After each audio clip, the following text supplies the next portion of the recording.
조급함은 만악의 근원. 이게 무슨 얘기냐면요. 헌재에서 윤석열 대통령 선고를 안 하고 있으니까 민주당이 이제 애 같아가지고 죽을 지경이 탑니다. 이 마은혁 재판관 후보자 임명을 위해서 말 그대로 총력전에 나섰습니다. 결국 국회 운영위에서 마은혁 임명 촉구 결의안을 야당 주도로 통과시켰는데요. 또 한덕수 권한대행을 탄핵하고 이번에는 최상목 부총리까지 쌍탄핵 카드를 검토하겠다고 압박하는 것은 물론 민주당 초선 의원들은 국무위원 전원 탄핵을 예고하기도 했습니다. 그래서 이준석의 일침, 조급함은 만악의 근원이다라고 민주당에게 조언드리고 싶습니다. 아니 그런데요. 민주당이 저는 이렇게 생각해요. 오늘 김진 논설위원도 방송 나가서 그러셨는데요. 대한민국의 헌법재판관들이 양식이 있는 분들이라고 한다면은 8대 0으로 인용 판단을 낼 것이다. 저는 아직도 그렇게 생각합니다. 이분들이 뭐 보수 성향의 재판관이니 뭐 어떤 일에도요. 이분들이 절차를 좀 지연시키는 방식으로 뭔가 자기들의 뜻을 표현할 수 있어도 이 명백한 내란에 해당하는 행위, 계엄을 해가지고 국회와 선관위 같은 헌법기관을 점령하러 달려든 행위에 대해 가지고 어떻게 기각이나 각하를 낼 수 있습니까? 이건 헌법재판관들을 믿어야 되는 거고, 만약 헌법재판관들이 그렇게 하지 않으면은 저도 머리띠 매겠습니다. 근데 하여튼간 이런 부분을 좀 여유를 가지고 민주당이 움직여야 되는데 지금 그렇게 하지 않는 부분 굉장히 안타깝다 이렇게 말씀드립니다. 그래서 제가 글을 써서 페이스북에다 올렸는데요. 민주당이 대통령 탄핵심판 관련해 가지고 구체적인 정보를 뭐 들은 게 있으면은, 만약에 이런 받은 글 찌라시 이런 게 아니라 진짜 구체적인 정보, 누구가 기각표를 던진다더라 이런 거를 알고 있다고 한다면은 국민 앞에 공개해야죠. 그런데 아무런 설명도 없이 이런 실력 행사에 나서가지고 협박한다 그러면요, 민주당이 다수당의 지위를 이용해가지고 국정을 무리하게 끌어왔다는, 이건 윤석열 대통령의 주장에 힘을 실어주는 결과를 낳는 거고, 이게 탄핵 심판에 악영향을 줄 수 있어요. 그러니까 저는 민주당이 이거 완전히 엑스맨 아니야 이런 거예요.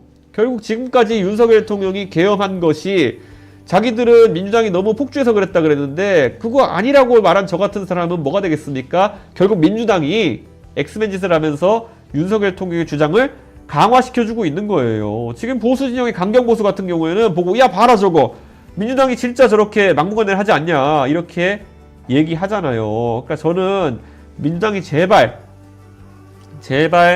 좀 평정심을 찾았으면 좋겠다 그런 생각을 합니다.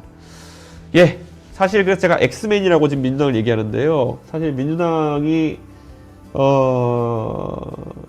우리 정치에는요 이런 상황이 굉장히 많이 있었어요. 엑스맨들이 많았어요. 자, 윤석열을 대통령으로 만든 사람이 누구냐? 추미애 전 법무부 장관이 만들었죠. 가만히 있으면 법원이 날려보냈을 이재명 민주당 대표를 기사회 시켜준 거는 윤석열 한동훈조고요. 윤석열 대통령이 뭐 대장동이나 이런 것들 갖고 이제 막 공격하고, 한동훈 그 당시 법무부 장관이 이재명 대표 뭐 체포동의안 넣고 이렇게 하는데, 결국에는 다 살아나면서 이재명이라는 사람이 굉장한 불사조처럼 돼버린 거 아닙니까? 어려운 고난을 뚫어낸 지도자처럼 돼버린 거 아닙니까?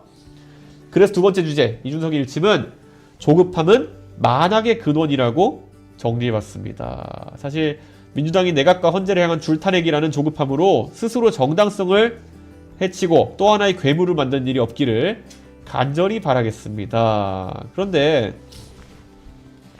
제가 지난주에도 얘기했는데요. 민주당이 지금 마은혁 재판관 임명에 사활을 걸고 있는데요. 마은혁 재판관이란 분이 임명되게 되면은 이분이 윤석열 대통령 탄핵에 대한 선고를 4월 18일 전에 하는 것이 가능하겠느냐 이런 질문이 많거든요. 자, 지금 뭐 5대3 대드락 상황이다 뭐 이런 것도 얘기가 있고 한데요.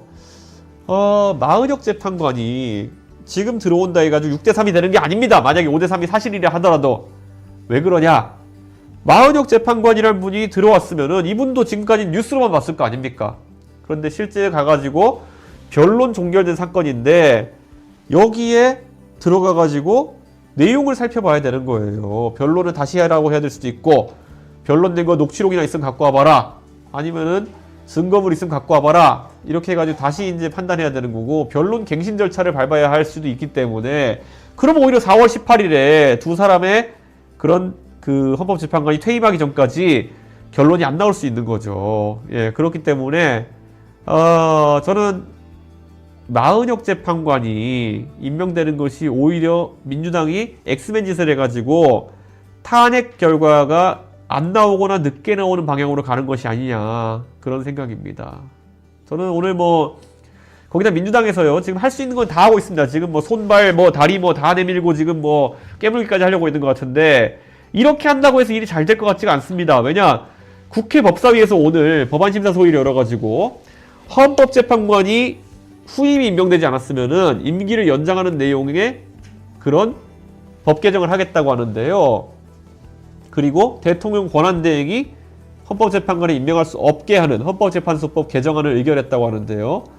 사실 이거는요, 자 그러면 만약에 4월 18일까지 판단이 안 나오고 민주당이 이 법 때문에 한덕수 권한대행이 대통령 몫에 헌법재판관을 임명 못해요. 그러면은 윤석열 대통령 탄핵 심판은 영영 안 끝나는데요. 그러면은 대통령 권한대행 한덕수 총리가 2년 넘는 시간 동안 대한민국을 통치해야 되는데요.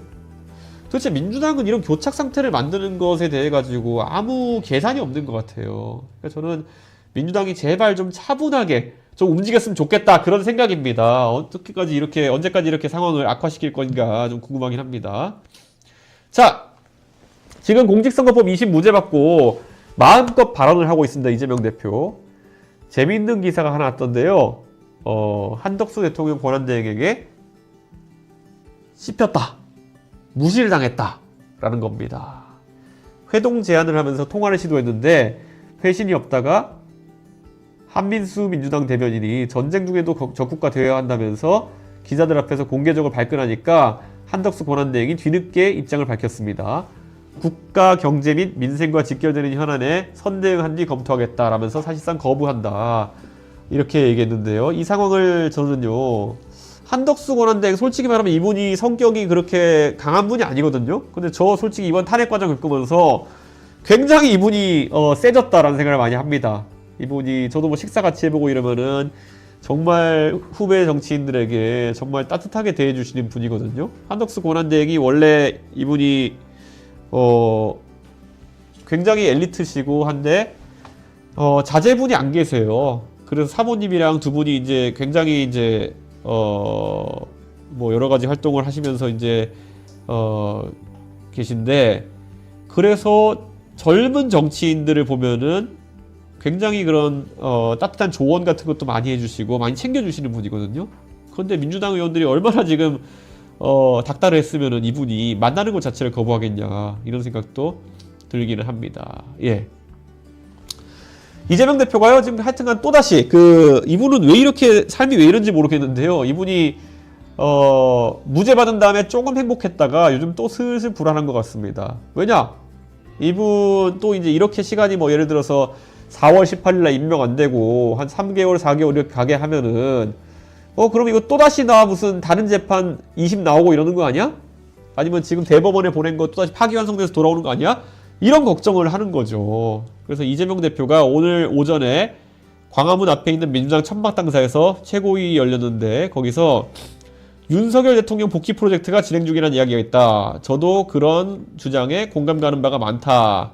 최상목이 헌법을 어겼고 지금 한덕수 대행도 어기고 있습니다. 그래서 이런 여러 가지 혼란이 생기고 있지 않습니까? 헌법에 도전하는 것을 넘어서 헌법을 위반하고 헌정 질서를 통째로 파괴하고 대한민국을 불안하게, 국민을 불안하게 만드는 그런 상황이다. 해서는 안 될 일이고 어쩌고 저쩌고 이렇게 용서해서도 안 될 일이 있다. 반드시 책임을 물어야 되지 않겠습니까? 그러는데요. 민주당이 내일까지 마은혁 재판관 임명 안 하면 중대 결심을 하겠다고 했는데요. 사실 민주당의 중대 결심이 뭘지 저도 잘 모르겠습니다. 뭐 또 줄탄핵 하겠다는 건데요. 그렇게 모양새가 좋아 보이지는 않습니다. 뭐 이렇게 말하면요, 민주당 지지자들은 뭐 저한테 아니 이준석도 무슨 뭐 윤석열 쪽에 붙으려고 하는 거 아니냐, 인생을 그런 식으로 반반으로 나눠가지고 생각하지 않으셨으면 좋겠다는 거예요. 예. 이재명 편을 들어줘야지만 윤석열 편이 아닌 겁니까? 예, 저는 둘 다 별로 안 좋아해요. 그러니까 제가 이재명 대표 하는 대로 같이 안 한다고 해가지고 제가 윤석열 편이 아니라는 거죠. 제가 이재명 대표도 별로 안 좋아하지만은 윤석열 대통령이란 분은 저를 성상납이라는 거로 걸어가지고 정치 인생 절단 내고 한국에서 못 살게 하려고 했던 사람이에요. 제가 그 사람을 좋아할 리가 있겠어요? 예. 그러니까 좀, 내가 윤석열 대통령에게 뭐 이렇게 포섭당해가지고 그런 망상을 꿈꾸면은 윤석열 같이 되는 거예요. 매번 자기들이 어디서 유튜브에서 본 걸 갖고 그렇게 생각하면 안 되는 겁니다. 그래서 저는 윤석열 대통령이 아무리 싫다 하더라도 이재명 대표가 윤석열 대통령에게 지금 기회를 주는 엑스맨 역할을 한번 까야 되는 거예요. 실제로 이재명 대표가 계엄 이후에 이렇게 급하게 상을 몰고 오지 않고 제가 처음에 제안했던 것처럼 국정조사부터 하고 그 다음에 특검을 하고 그 다음에 탄핵 표결에 들어갔으면 이미 탄핵됐을 겁니다. 바늘 허리에 실매어 쓰려다가 지금 오히려 윤석열 대통령이 세를 규합해가지고 저런 식으로 저항하고 있는 거 아닙니까? 제발 이재명 대표 및 민주당 의원 여러분, 지금이라도 차근차근 풀어나가는 모습을 보여줘야 되는 거 아니겠습니까? 바늘 허리에 실매여서 쓰겠습니까? 라는 말씀을 드리고 싶습니다. 여러분이 엑스맨이에요. 자꾸 이렇게 하면은. 예.